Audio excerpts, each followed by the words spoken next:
Hi, everyone. Welcome to the Diamond Dudes, episode number 2. And thanks for joining us. We got a lot of great feedback on the first episode, so we're really psyched to do our second one. My name is Rob Bates, and I'm the founder and editor of the JewelryWire.com, and I am with Edahn Golan, Tenoris, and my own consultancy company. And with us is Avi Kravitz. I founded the Diamond Press and recently launched a few products. The Diamond Executive Club is the main sort of flagship product. But it's great to be with you guys. Good to see you again, dudes. Yeah, good to see you I'm guys. hearing great things too.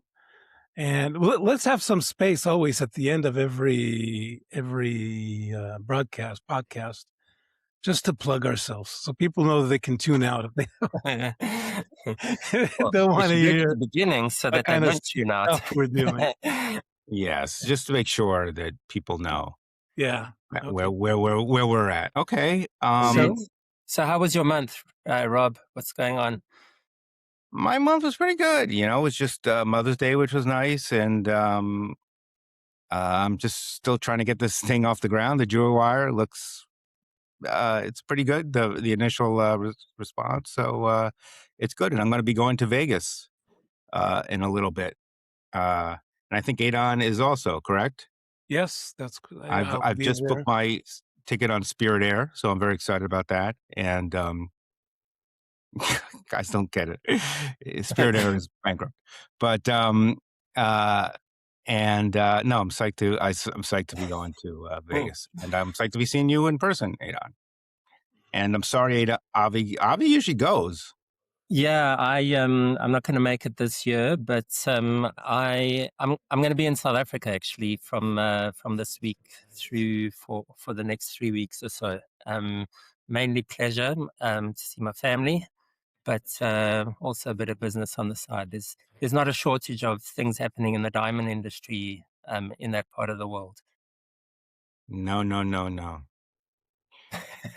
So you want to start off? Let's start off with let's talk about lab grown, since we talked about natural just about the whole time last time.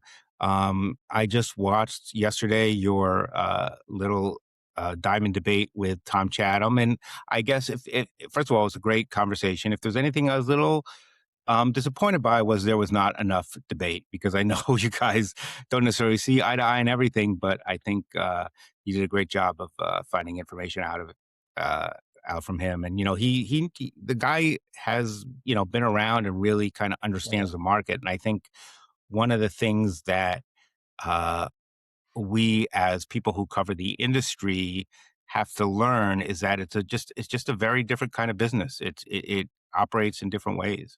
lab grown. Yes, sure. And it's totally different. I mean, the difference in terms of scarcity and pricing and consumer demand, it's dictating a completely different approach to how to do business. Well, one of the interesting things that Tom said, and he's from within the lab-grown space, is that the race to the bottom on pricing is not in their favor. Usually we see it from the natural diamond industry point of view, but he sort of expressed concern from the lab-grown segment. That there's this that it's not sustainable. They got to do something to stop the decline in prices, which I don't know what they can do. I think unless market forces just sort of play out, and the many growers that are out there fall away, which I think is happening. Hey, Edahn. It seems there's some sort of a consolidation among the growing community in India, at least. Yes. First of all, there is consolidation, which helps them. I don't want to say prop up prices, but kind of slow down the process of price declines. And we are seeing, in that regard, throughout the pipeline. I mean, at retail, at trading, and at wholesale, and in manufacturing, we are seeing a slowdown in a deceleration in price declines, with and the most important force in that regard is the Chinese producers that have decided that they're going to be very firm on the price of rough HPHT, primarily HPHT. Yeah. And the Indian manufacturers, I mean, the growers are also sort of in that direction. The thing is that they are not only growers, they're also polishers. There's another element to that that I find fascinating. That is that practically all growers understand that they're not a jewelry serving business, but rather a technology company. Rob, you had that in one of the quotes you published last week, and it's absolutely so. What that means is that um, until they reach the technological breakthroughs that they need in order to serve the technology sector, they need cash flow because the cost of R&D is insane, and the way to get cash flow is in the jewelry industry, and that offers a dilemma, right? On one hand, let's just generate as much sales as possible. On the other hand, that means reducing prices, and they got to find a way to sort of balance those two. Yeah, I mean, that was a point that Tom brought up. It's from what I took away from our discussion is that it's at the moment it's the diamond foundries and the De Beers of the world that have that technology. And one thing that surprised me, and what you're sort of alluding to, is that it's a different growing technique. It's a whole different science about in the growing, and that's why you have the sort of better funded companies, maybe like Diamond Foundry, like De Beers, that are pushing that are able to push in that direction because that's where the opportunity is. Whereas your more traditional gem growers are stuck in the jewelry market where their price is just being squeezed. Yeah, I think that the Chinese HPHT guys, since they are either owned or partially owned by military and government entities, they are very military oriented, so optics, etc. I think there's a lot. There are. My understanding is from talking with them because they're very secretive. Many of the Indian larger and mid-sized growers also understand the importance of the technology side and and clearly believe that that is their future. So, to whatever degree they are um, increasing their spend on R&D just to reach that. And I think the thing also about the technology side, which is interesting, is that if it really works to the extent that they want it to work, you would have a diamond in every iPhone, you would have a diamond in every computer. And I mean, maybe they would license its technology out, but none of these companies are big enough to supply that kind of demand, right? So at some point, it just becomes you're just researching to give something away. Um, I would say, Why do you think give it away? I mean, to license it rather, Yeah. to license it, yeah. Well, I mean, it brings up a point that is the pricing structure of the lab grown diamonds for tech completely different from from that that you're publishing in your price list for the gem and jewelry market.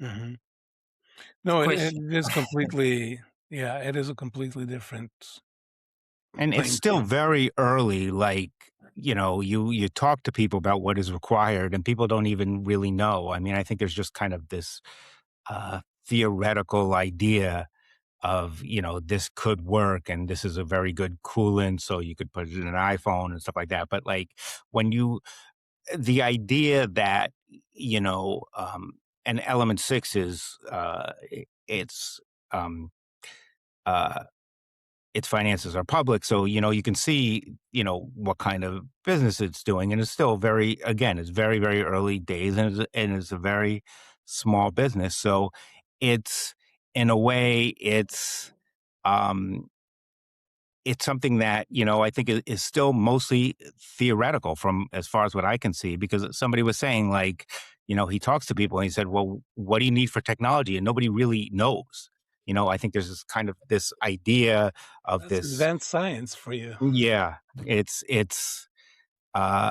something that people have not, from my understanding at least, have kind of really had a breakthrough with yet. But I think You they'll get there. I mean, as far as the gem market, um, I spoke to somebody last week who was talking about how we can't have a market with people just wearing 6 and 7 carat diamonds. It looks a little ridiculous, and that the lab grown gem market is going to better quality goods. And I guess he's producing deflawlesses and he's using HPHT. And what I thought was interesting is like, look, CVD can't produce this. This is his opinion. Not everybody agrees with his opinion. He said CVD can't produce this because if it did, the market would be flooded with deflawlesses, which it obviously is not, because that's just kind of the mentality, I guess, of the CVD producers as opposed to perhaps the HPHT producers. Is there? I guess my question is, and this is something that hang there's on obviously, before you move forward. I want to say yeah, about Element 6 that they're probably one of the best performing units at De Beers. yeah, I mean, definitely, and literally profitable. yeah, and they've been profitable, I guess, since their inception. Yeah, Um, uh, I would say also, I would say, do you think there's in the market, do people rate HPHT or CVD higher as far as what to buy? I believe um, consumers. you hear different things about which is cheaper. I mean, but do people think the one kind of goods is better than the other kind of goods as far as HPHT versus Oh, it CVD? depends on who you're talking with. Consumers are indifferent. Retailers are knowledgeable, but they don't really care, it seems. Um, in terms of rough, the HPHD is much lower price than CVD. Just to put this in perspective, HPHD is anywhere between $10 to $15 per carat. CVD is 20, 25. So it's pricier, and it's because the process is pricier. I mean, we knew that from the beginning. HPHT is a very simple process. There's not a whole lot of science in there. Um, but once you have the polished diamond, about polished lab grown, it's kind of indifferent. I can tell you that when I create my price list, the quarterly price list, which is completely wholesale, you can see that there are areas where it's very HPHT dominated, just through how low the prices are getting. So today, 1 carat and below are almost exclusively HPHT. Hmm. I've got a different question. Turning to retail. Um, what do you think if the lab grown industry is not selling by price, what would their added value be? What should they focus on in their messaging? Um, there's the human accomplishment and the science behind it, which might be a selling point. Pandora is trying to use the environmental angle again. We got to talk about Pandora today. Yeah, Yeah. Yeah, but I we'll, mean, we'll, it's we'll maybe a get to them. segue to mention Pandora.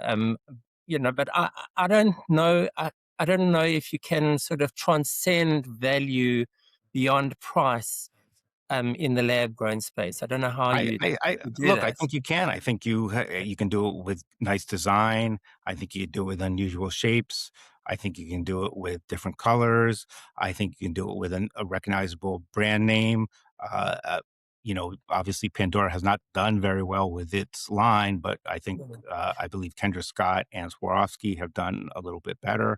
So um, it's it's just a matter, I believe, of, just getting the right design and getting a nice name behind it and getting something, as a cool, um, object, which I think, you know, I mean, we could talk about Pandora. I think, putting a carbon footprint info on it is like the worst sales thing Sales I've ever pitch. heard. It's like I can't imagine. Oh, even the most committed environmentalist running out to Pandora and checking out that carbon footprint number. Um, but yeah, It's an I think add-on. I mean, it's an add-on that I think, your Gen Z consumer, which is the demographic, buys into, you know. no, I don't, and I mean, I understand that aspect of it. I don't think it was worth all the publicity, and I think part of it was because their quarterly numbers were not very good, so they wanted some kind of big splashy announcement to kind of New CEO, by the way. take the focus. Yes, and new CEO also take the focus away. And I think they've definitely been having problems with sales and with their stock. So, uh, but yeah, I think there's a lot of opportunities for people to form a nice lab grown brand. I think the problem is all the lab grown brands tend to take the same approach, which is quote unquote eco, which is, they all talk about the same thing and that, we're helping the earth and all this stuff, but they don't really make themselves stand out as far as design, as far as anything interesting, as far as kind of developing a personality for the brand. And I think that's really uh, where they're falling down. But I would say also the same is very, very true in the natural business. So it's not like they're alone there too. Well, it's very different from the natural business, and I think one important um, when we talk about the origin, right? So the only thing that really sells lab grown is the fact that there's a lot of desire for natural. That's the long and short of it. People liked it because wow, it's like diamonds. It is diamonds, but costing a Arguably. lot less, and that is the price component is very appealing. If that race to the bottom that we mentioned earlier won't stop and will continue to the point where it's very low, I think that there are a number of concerns. First of all, the natural diamond industry should be worried that it won't it's going to be a heavy weight on bearing down on the positioning of natural diamonds. And then I walked what was it April 1st a couple of years ago, and one of the sneakers companies had a sneakers showed sneakers with diamonds on it, with lab grown. And I remember my first thought was, well, that's not far fetched. I mean, are they going to do that? And even though it was an April Fool's Day sort of thing, we're not far from that. I can, I can imagine that happening once the cost of lab grown is low enough. Right. But I think, So I they don't do know, need to reinvent themselves. And we're right. already seeing that the natural diamond, we spoke about it last time, the natural diamond industry is trying to reinvent itself. And I think lab should do that too. Yeah, and I think, and it doesn't have to be the whole industry. It can be individual brands and individual companies. And I think one of the reasons, as I mentioned, that the lab grown industry did very well is because it did not have this historic um, uh, kind of burden of, De Beers is going to advertise for us or the Natural Diamond Council is going to advertise for us. A lot of these companies, especially when they had a lot of VC funds backing them, had PR firms and they sent out things. And I think that helped grow the overall business. Well, I think the big challenge for the lab grown space is that there's such a disconnect between retail and the rest of their pipeline. And it doesn't really have a midstream as such. Right? There's no dealer market in, people aren't buying and selling lab grown as far as I'm aware. Um, but the difference in pricing between retail and those growers, which who are connected, who are directly supplying each other or buying from each other, is so great that that I think it makes that industry wide unification and messaging a bit difficult. the margins are all on the retail side at this point. And so and even and then within the retail segment, there's there's differences in pricing. There's no real standardization or uniformity in their pricing, and so I think that's sort of a challenge that they need to overcome to be more structured in order to push a more sort of unified marketing effort. Well, I mean, first of all, there should be a price. It should be, cost plus, right? That's how one assumes it would do it. I remember Well, a while ago. unless, as you say, there's a design element to it and a branding element Yeah, to it. yeah, yeah. But So, uh, That means I being remember all years in. ago, a former head of Blue Nile told me that he was kind of approached by lab grown people. And he said, well, how much should I sell this for? And they told him, whatever you want. And he just did not feel comfortable with that. And that's why it was one of the reasons, I guess, why it never kind of appeared on that platform.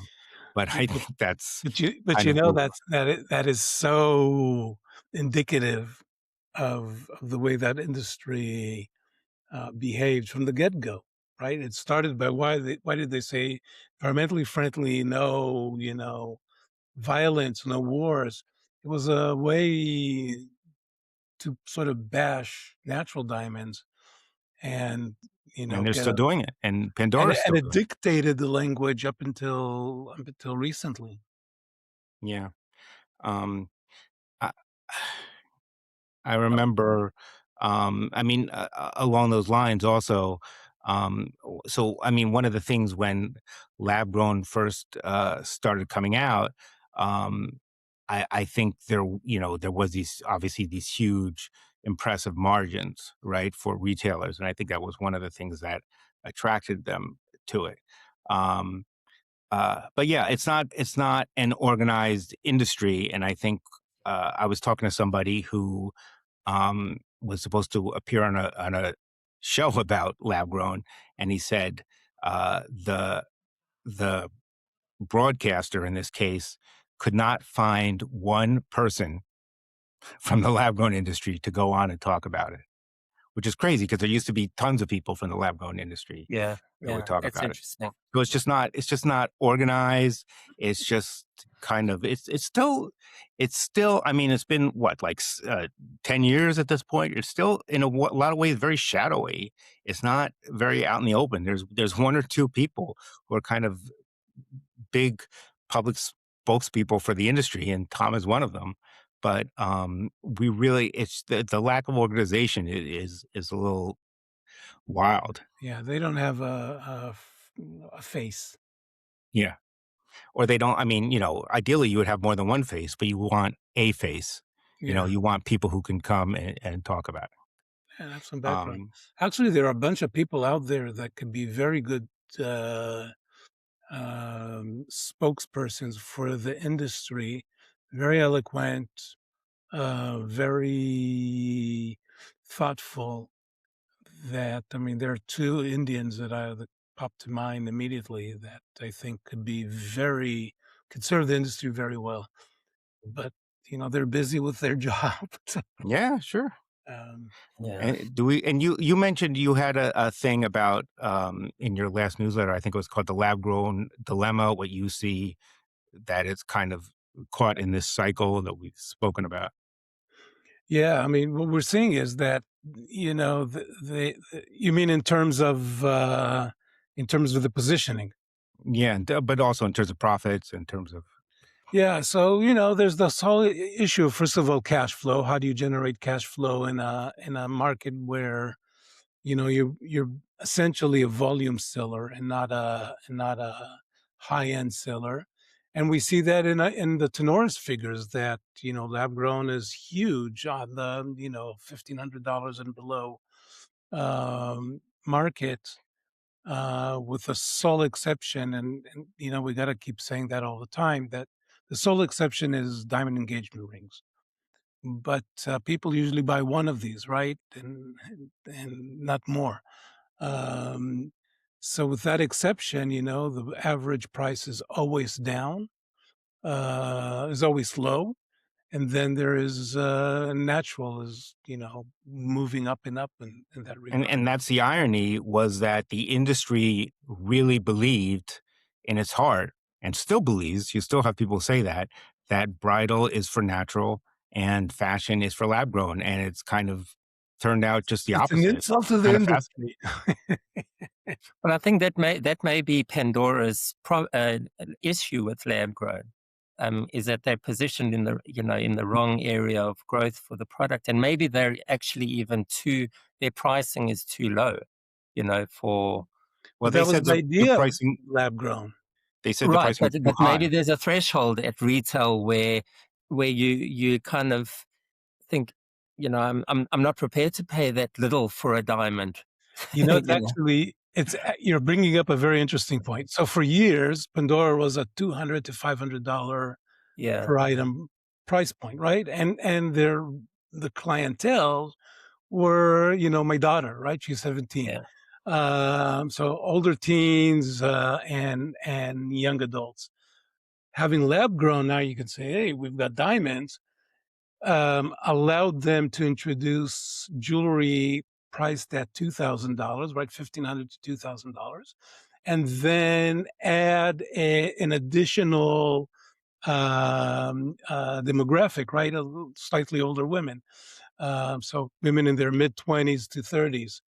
But I'm listening to you and I'm thinking to myself, is it possible that they're so well positioned at the $200 to $500 area that people don't think of them as a place where you can buy why you're nodding no? I'm wrong? Yeah, because I believe the CEO said, she said people don't spend $1,000 to $2,000 at Pandora, right? So, So um, so you yeah, sh I and agree more with than that, I I think agree with there's sort of a social taboo about it. If about an an older woman showing her diamond to her friends and saying, "I bought this at Pandora." I'm not sure. I'm not sure that it that's kind of something that. reminds me of the Japanese car industry. But you remember the first, in the 70s and even into the 80s, the Toyotas that were kind of small and low cost and easy maintenance, Toyota, Mazda, Subaru.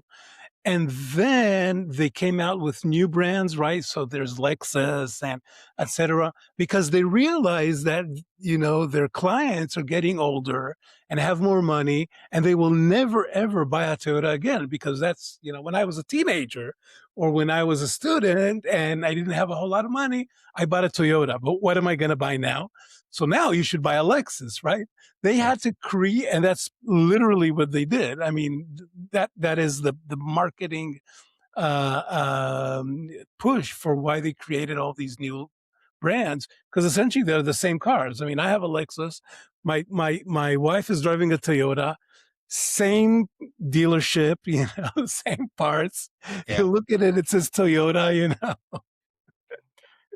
yeah. Mm, And I think, I mean, in Pandora's case, I mean, they want to be a jewelry brand, right? They want to kind of get away from just charms, because I think yeah. they've topped out in charms. And they have a lot of opportunities to do that. I think I remember speaking to the old CEO and asking him, why don't you do engagement rings? And he said it's just a very competitive market, and we don't want to kind of get involved in that kind of price Yeah. competitive But market. Brilliant Earth is doing very well in engagement and lab grown. I mean, I don't know it's if they're a very doing. important. I think they're doing okay. I don't know if they're doing very well. I mean, we can talk a little bit about them, but There was a period where yeah, they did okay. their yeah, but it was a combination of an increase in unit sales, of a decreasing price point for lab grown, and in the last quarter they made a change that allowed them to actually increase. Right, and Uh, they're going more towards fine jewelry, so less towards like, hey, the hip college kids, and we're going to be in Austin, and we're going to be in like, all these college towns. yeah. Now they're starting But to set up in is Beverly that Hills. is that a play for sort of a swing back to natural or is it just a higher point, higher price point, lab grown, better design, better? It's not clear. Victoria Gomelsky, who I do another podcast with, JCK Jewelry, she said she went to the Beverly Hills showroom, and most of the stuff is lab grown. So Brilliant it, Earth showroom. Brilliant Earth, yeah. Yeah. So yeah, I would assume at some point they would just start increasing the natural business if they really want to get into fine jewelry, because that's kind of what the fine jewelry customer traditionally buys. Yeah, I can't remember if they've ever disclosed the percentage of their sales that are lab They grown. never have. Yeah, I yeah, was No, very there excited, was and a they point where never they have. had, but what they didn't disclose in this last quarter was average transaction value. So they said we had more of Yeah, this. and you could kind of. There was, They there was always one said that. key number in the middle that they didn't share. They always said that I the think they did average report it. transaction value going down wasn't because of lab grown, but I think Yeah. it's not a Uh, um, perhaps unfair assumption to make. Now they have average order order value value, right? and Order. AOV, and AOV could be more than one item, right? Uh, Because you bought stud earrings and a bracelet, yeah, right, or a yeah, ring. Um, so and then separately, they always make a reference to average transaction price, and the last quarter they didn't say anything. They said it was good. They didn't go into right, right. specific numbers. Um, that's the kind of thing that they usually put out on the annual, on the full year in the full year results. Yeah. So with all this talk of lab grown, we should maybe the diamond dudes should maybe pivot to a bit of natural news. Or what are you? I'm very interested in what's happening in the mining sector. These mines are under such pressure now because there's such a big portion of their production that's almost unsellable, and their average pricing is being pressured to a point where their mines are just not not viable, as viable as they used to be. And so we see, like, it seems to me that we're seeing Because a of lot lab, of. Yeah, that's the point. So we've seen, Gachokwe, the closure of Gachokwe being brought forward by 2 or 3 years. Burgundy with its Ikati mine is, they filed for insolvency. Um, so I wonder, if I had a mining cap on, how I would be planning or navigating this environment. I don't know. It's very Well, challenging. I was thinking after our conversation last time about desert diamonds and how it's kind of designed to promote the off colors, and and the kind of the browns, and some of the kind of the imperfections in the goods. And in many ways, if you think of this, is it's kind of one of the most important campaigns they've ever run, because really, if those goods don't sell, the mining companies aren't going to survive. So but in the a lot of goods. ways, I mean, I think we just thought of it as like this kind of very clever marketing campaign, but I think it's in a lot of ways more important than we all realize, because they have to move those goods or mining companies aren't going to survive. So So De Beers, follow their um, if you follow their quarterly production figures, is clearly accumulating. So it's run of mine, right? You gotta Yeah, use. yeah, It's easy to sell the 5 to 10s, but everything else requires a little bit finessing. So there's a buildup in inventory, and every once in a while they just have a massive offloading of the melees and PK goods, etc. At some point, these goods are so cheap that you can actually afford to polish them, and that's a nice thing, right? So they are. Yeah. Let's start with a broader picture. The broader picture is, unless you are a Lucara with Corolla or a similar operation, you cannot depend only on the high end. Petra is learning it the hard way. Um, and De Beers is not, understands that, and Alrosa understands that, and Angola understands that. You got to keep, the goods going out regardless of what comes out of the ground. It's interesting to see that De Beers, I think, very wisely went on this campaign of, this is a reflection of who you and I are. Older, experienced, battered a little bit, gray hair, scars, wrinkles. Yeah, no, I can see you got gray hair. I mean, Avi is shaving it away, but Yeah, but the bottom I've line, actually got a full head of hair. I just like the look. but the bottom line is that you got to find a niche, and that niche has to be of interest to consumers, and difficult for lab grown to compete in. The problem for De Beers is that Botswana cannot afford to be in a niche. They need to produce, because production is a big part of their GDP assessments. So you need to sell everything. And they need generate demand. and to yeah, well, yeah. So I mean, I had this conversation with Sally Morrison from De Beers, and and I think we touched on it last time, that the whole idea of Desert Diamonds is to market a segment of the market that's not traditionally moving as it perhaps should, and so there's an effort to broaden the scope of demand for goods that might not otherwise sell. So I guess here's a question. Uh, Diavik is gone. Gachakwe is going to be gone soon. Akati, we don't know what's going to happen with it, but it's not looking.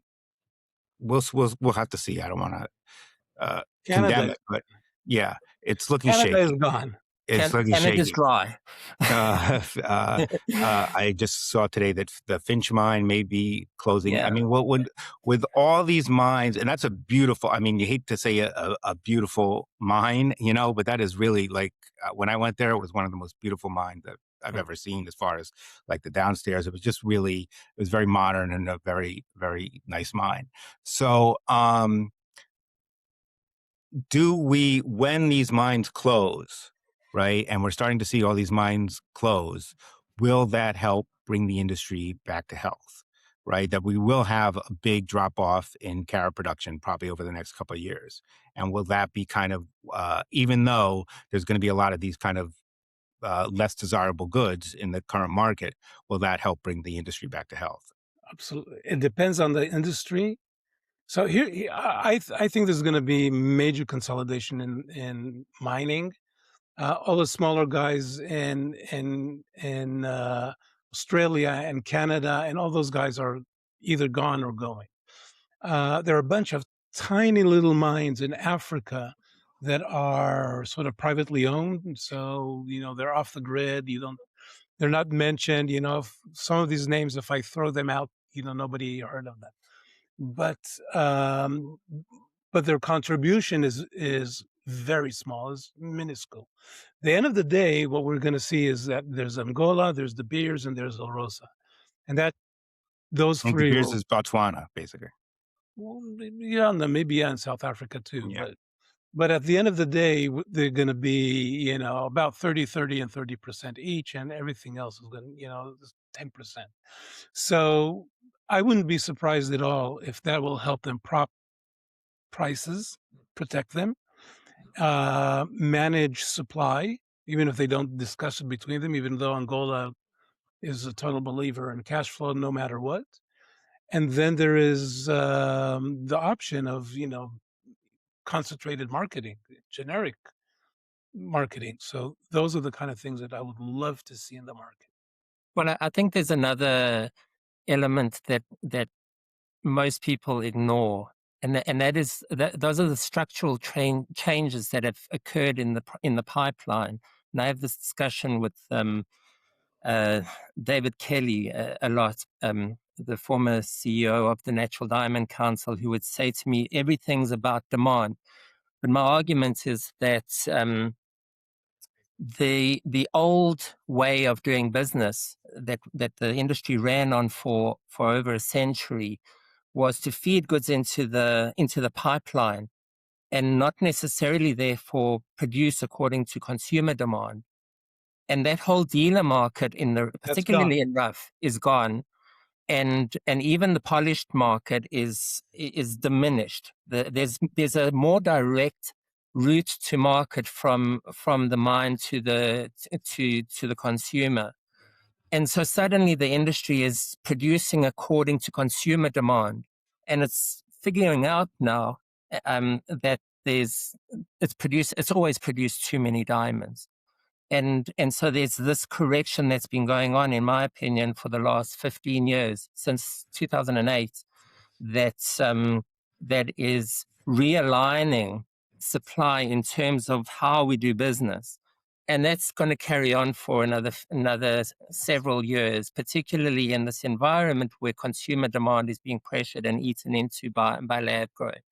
And so I think we're going to see production continue to drop. If we're looking at 100 million carats this year, I still think it's too much. And I think less. Whatever the number is, I think that element of controlling supply. Forget about the negative connotations of it. But and I had this argument with Tom that that luxury products, luxury brands hold back supply, and it creates desire for the product. And in our industry, it's got to start at the mining segment, but you have less sort of coordination, maybe, which is a dangerous word in the supply segment. But if you think about how Angola is selling, Alrosa is selling independently, De Beers and Botswana have their own, their own agenda, and so it's very difficult to maintain those lower levels of production, which is required to really realign the market and create a more profitable industry as a whole. Right, and that's what we spoke about that last time. One of the things that the industry, the kind of hurt the industry, was the decision on the part of De Beers to not be a monopoly. But what you're pointing out at is I agree with you. I think that it's no longer a push pipeline; it's a pull pipeline. We were for many years a push industry.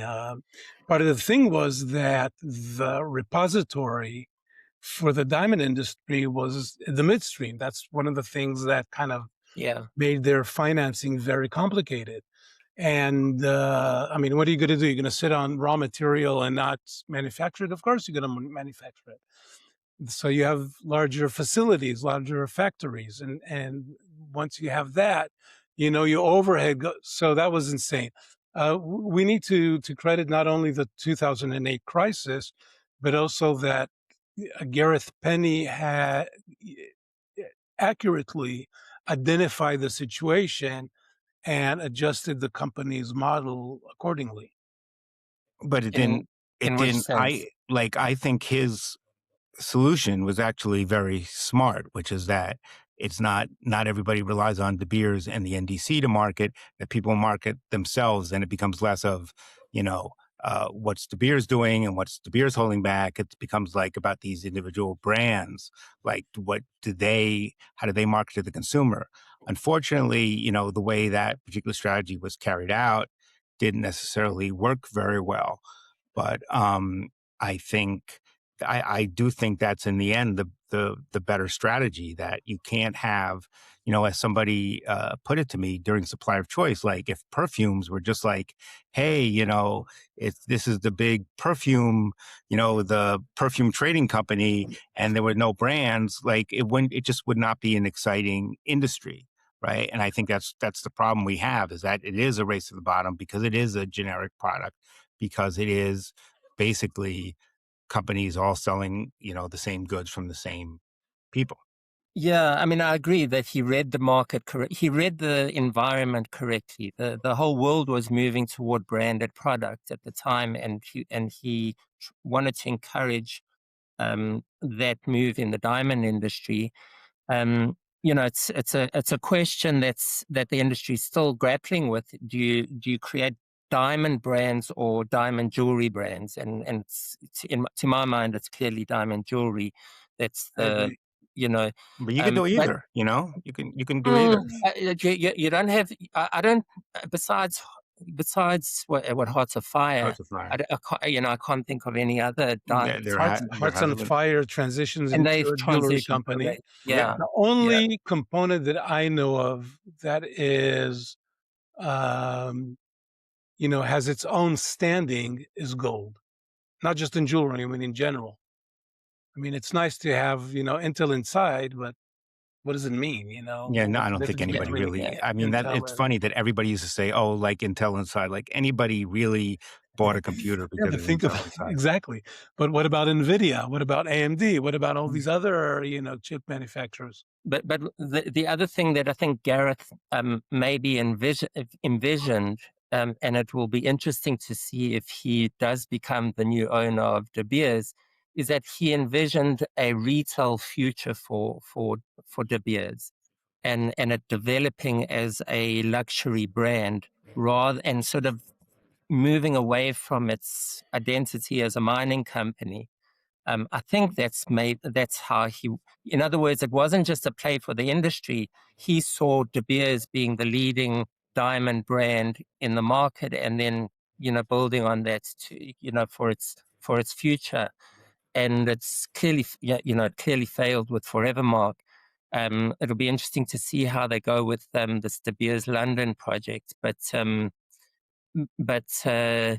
it made sense at the time, because that was the time when De Beers had been a monopoly, right, and was doing advertising for everybody.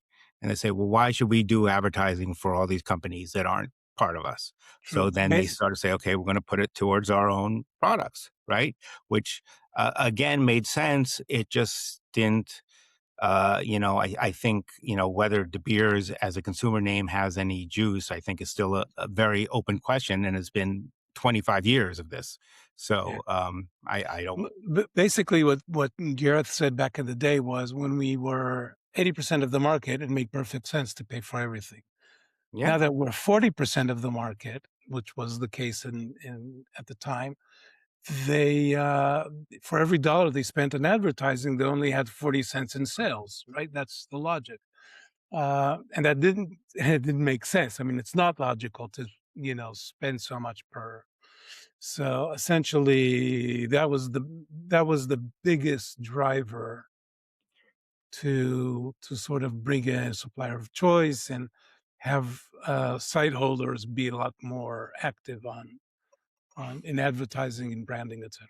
Yeah, but I think it was a good idea. I think the way they did it was they kind of told site holders, look, you have to do this or you'll lose your site. And I think Yeah. that kind of yeah, led to a lot of panic. Well, the thing is and that if especially you're a in the context, manufacturer, if especially you're a in the con- manufacturer, that's what you know. I mean, that's just like if you're a miner, you know how to mine. To expect you to have a jewelry store and a lab and a And in the diamond. context of you holding all that inventory, like you mentioned earlier, it's their margins as it is were squeezed. But Yeah, but when what do you think about what do you think De Beers will be as a brand, as a company in 30 years' time?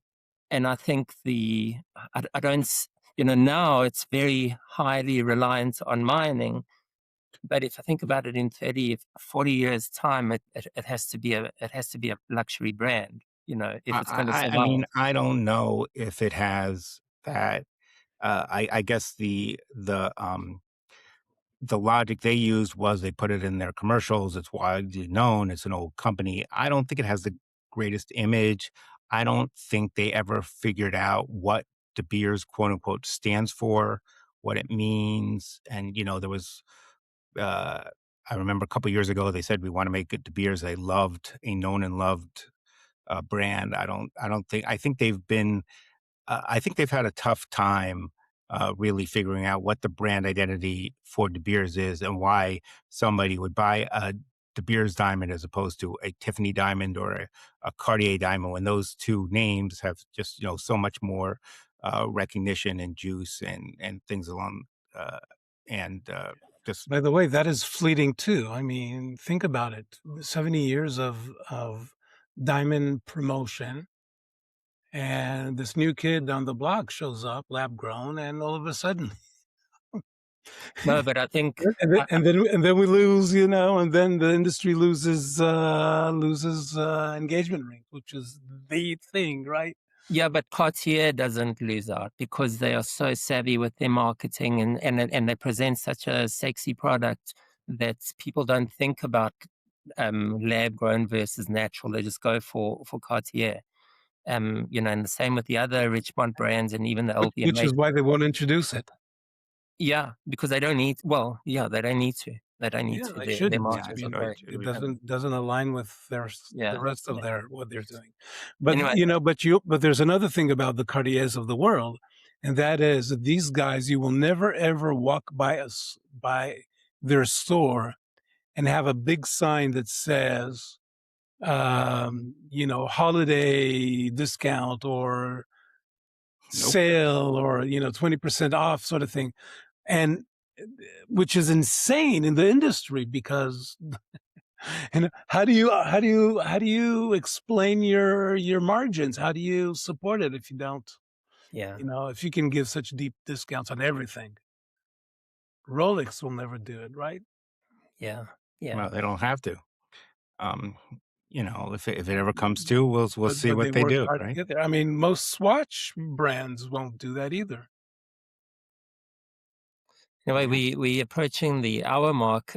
Before we close off, what are you guys expecting for JCK? Is it going to be more of the same, or what are you So guys? A lot of from what I sweat. hear, there's not going to be that big a De Beers presence at JCK as opposed to some of the prior years. It's not clear. I think they're going to do something. I think the NDC is going to do something, and I think there'll be continue to be a lot of government officials from Botswana and Namibia there. Um, but I don't know necessarily for De Beers. It's just not clear at this point.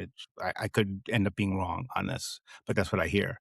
Um, but I think it's going to be okay. I think there's still an issue with tariffs and people trying to come into the country. So I think that could be an issue.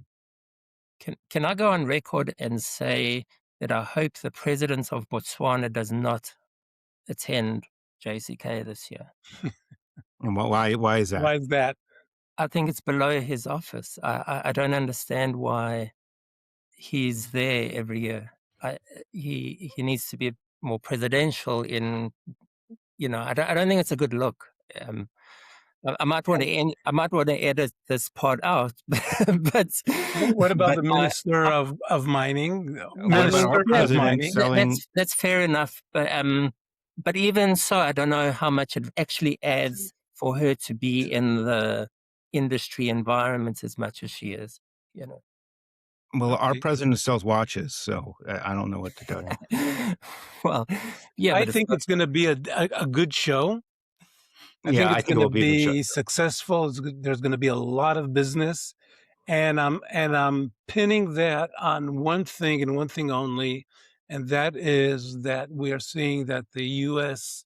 jewelry market is growing. We're seeing growing demand. We're seeing growing revenue.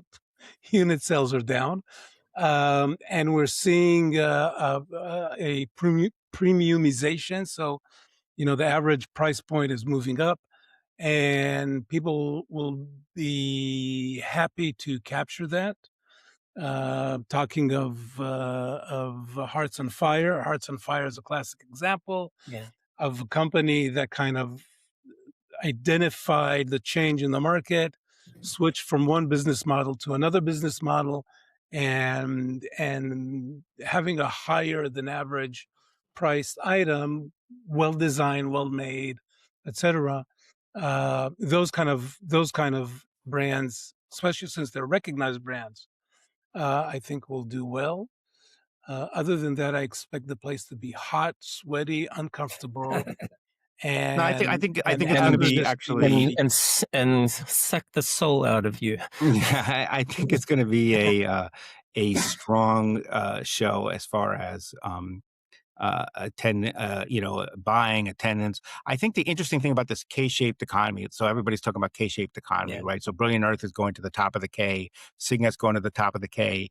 At one point, does that kind of top of the K become too crowded that, that there's just not enough room for everybody who wants to kind of target that kind of very affluent You're consumer? saying there's too good of good? Well, I think everybody knows where the money is, and everybody's kind of going on a stampede towards that segment of the market. Well, Yeah. I think Signet and Brilliant Earth are trying to play both sides. I think they leaned too far into the bottom of the K and are trying to sort of self-correct at this point.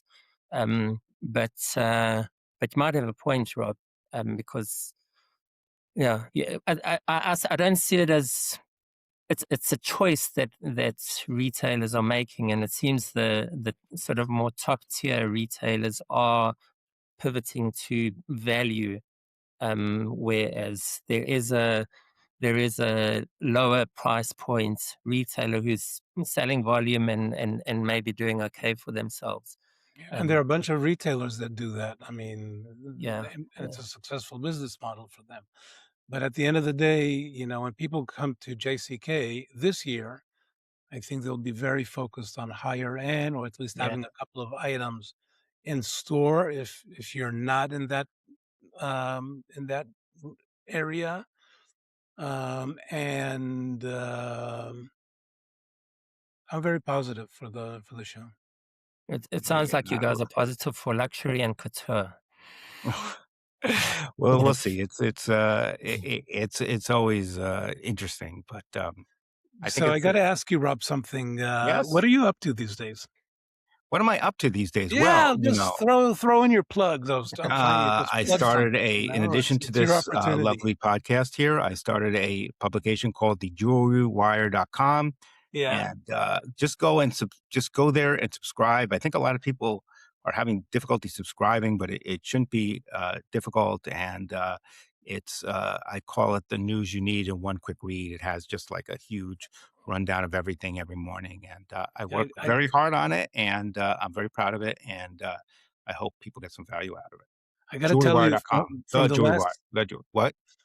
from the last was it 3-4 weeks that it's been running. I've been reading it religiously, enjoying it. I enjoy both the depth and the variety. You're identifying things that happening in the market that that eluded me, and so if somebody who spends a lot of time just trying to understand what's going on, if I miss a lot of things, then you're doing a very good job at that. So Oh, thank you. well done. And you And guys are and doing it's the great too. one and it's a one WhatsApp group that actually gives some value. And Yeah. because I'm on many and many on mute, Yeah. and this one is not. I get a lot from it. Good. Okay, Avi, you're launching also a Yeah, I've been working on this new area of the Diamond Press for the last few months. I published the Diamond Executive Report, which is a 93-page document filled with my blood, sweat, and tears. and it's a very big analysis on De Beers and the value of De Beers. We're not looking at who's buying or what the actual financial value or price tag might be. It's what the value that the company brings to the market. And within the report, I've sort of developed a diamond and jewelry tracker where I compare the revenue and operating profit of the publicly listed diamond and jewelry companies and sort of get a sense for what they're doing and the collective what the collective is as some sort of indication of how the industry is doing in different segments of the market. And all that's sort of feeding into the Diamond Executive Club, which is open for membership. So we'll see what Nice. happens. And the report is a one-off, or is it a No, quarterly thing? it's a quarterly. It's a quarterly, and I'll be looking Every at. quarter you're gonna write 90 pages? Oh, it won't be. I don't know if it'll be 90 pages, but it'll be. The idea is to give a very deep analysis of a topic in the whatever's the industry's facing and I I explore it. I envy your stamina. Yeah, me too. I Yeah, yeah. draw inspiration from Rob. Oh no, I'm running out. Okay, What about nice. you, Dan? What's going on? What about me? I actually just gave a presentation in Antwerp at the Antwerp Diamond Bourse, which was interesting because the interplay with the diamond traders, they feel they're in their element. I mean, that's the case, right? It's their bourse, and the kind of questions that were tossed at me were very interesting. And I'm going to do a variation on that presentation at JCK. I'm presenting on, I think it's the May 29th, either the 28th or the 29th. I believe it's the 29th. There's a little confusion there on their side, but let's say May 29th at 11 at the 101, what is it called, floor platform area. And basically taking data that we have through Tenoris and other areas and putting them in context. Just try to understand, where can we operate, how, why does it, what are the benefits, etc. And kind of help see if I can help a couple of retailers and manufacturers do better business. Yeah, and I should actually mention that I'm actually moderating two panels, the ones that Edahn has done and I have done in the past, one on natural diamonds and one on lab-grown diamonds, Friday and Saturday of the show, on the show Oh, floor. nice. Okay. The show wouldn't be what it is without your moderation Well, and participation, Rob. Who are your panelists? we have the head of the NDC. I believe we have the Skipper? CEO of GIA, Pritesh Patel. I mean, we have Stuart Samuels, I believe, is going to be on. This is for the natural. For the lab grown, I think we're getting a consultant, and we're still working. We're still working on it.